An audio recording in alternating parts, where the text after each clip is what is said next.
Hi there and welcome to a new video from Squeezed Lemon Studio. Today we will be examining the Sony Alpha 6000. The Alpha 6000 is a relatively new mirrorless interchangeable lens camera. This camera is ideal for ambitious amateurs or even semi-pros in photography, and it has some handy features for the filmmakers out there. Well, at least all the specs make you think so. But how good is it really? Time to find out. The camera comes in a box in which the most room is used for cables and instruction manuals, because the camera itself is small, really small. Because it has no mirror inside, it is possible that the camera is only 120 by 67 by 45 mm small. That is 4.72 by 2.64 by 1.77 inches for you English and American folks. It feels solid though, and the body is made from high quality metal, so it should be able to take its fair share of bumps and scratches. What you can notice straight away are the two built-in turning dials. One is for all the different modes that you can select on the camera, the other is for adjusting the aperture. Putting them in the body instead of on top of the body makes the survivability better, but it can be a problem when turning them. Especially the one for the different modes, cause it does happen that you turn it too far, because it's not that smooth. The A6000 has a tilt LCD screen. It can't be turned 180 degrees, but you can go 90 degrees upwards and 45 degrees downwards. Enough for most purposes and very useful for taking photos above or beneath you. When filming on a tripod it can also come in very useful. The camera also has a built-in flash. It looks a bit unstable, but it functions just fine. The camera handles nicely. It may be small, but you can get a good grip on it and it feels like a solid and sturdy piece of equipment. That's enough on the camera's outside. Let's take a look on the inside, or more specific, the specifications.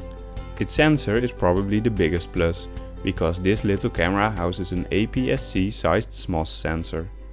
Maybe that doesn't mean that much to you, but it's the same size sensor as you will find in most semi-professional DSLRs.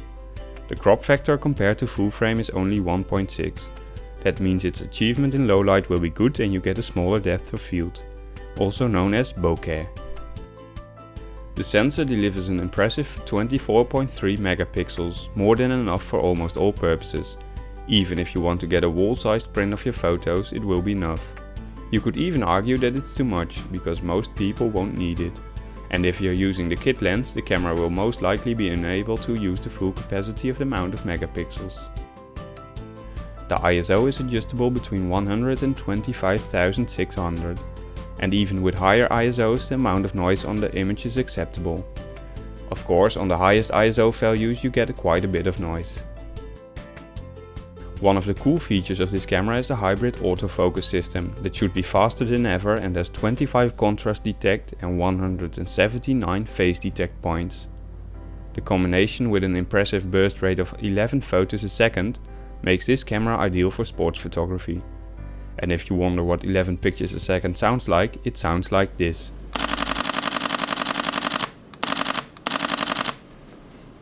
The Alpha 6000 has the common options: shooting manual, choosing aperture, shutter speed or a program, and an auto option.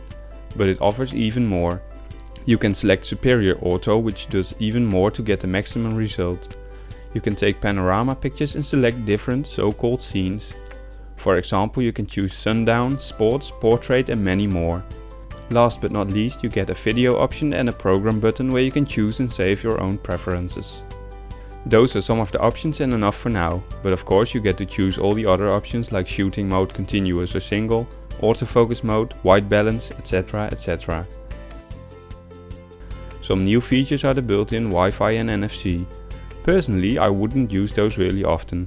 But if you want to be able to transfer your pics to your smartphone or laptop really fast, it can be useful. The camera also has a few nice effects. For example, you can make panorama photos and you can use a miniature effect.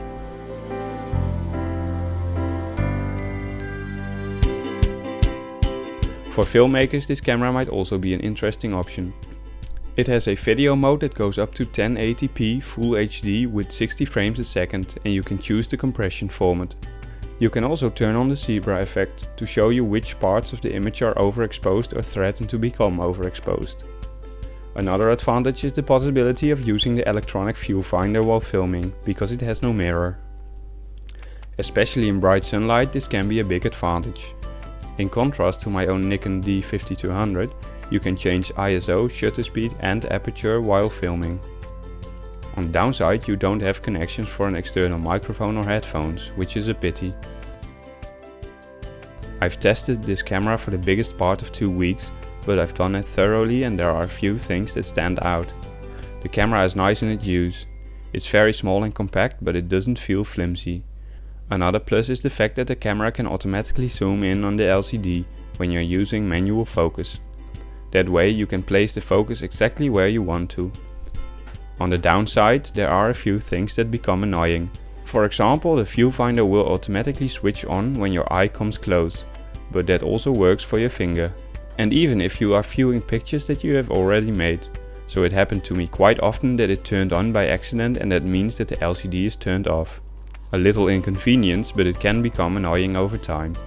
Also, the dial that gets you through the menu also serves as a 4-point button. It will happen that you want to click one of the buttons, but instead you will accidentally turn the dial.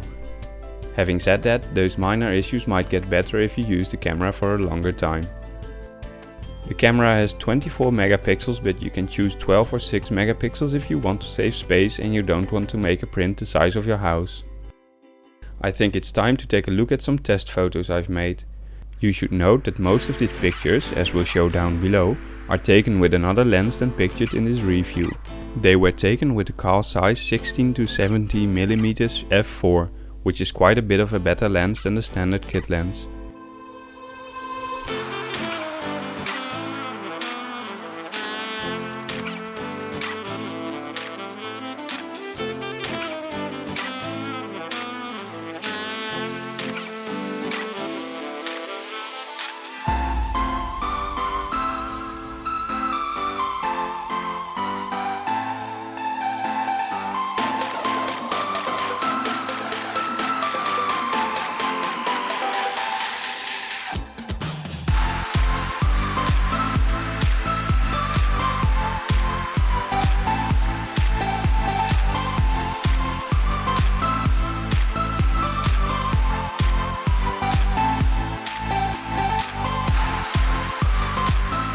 Well, let's get to the conclusion of this review. As said, the 179 autofocus points, the fast autofocus and the maximum burst rate of 11 photos a second makes it ideal for sports photography. The aps-c sized sensor can handle relatively low light pretty good, and all is packed into a very compact camera. It can film in Full HD with 60 frames a second and has a few handy features for filmmakers. Cons are the dial that accidentally turns and the auto switch to the viewfinder if you're trying to shade the LCD with your hand in bright sunlight. Also, for filmmakers, the lack of connections for headphones or microphones are a pity. That's all for now. Thank you very much for watching. If you enjoyed this review, please consider subscribing. Cheers!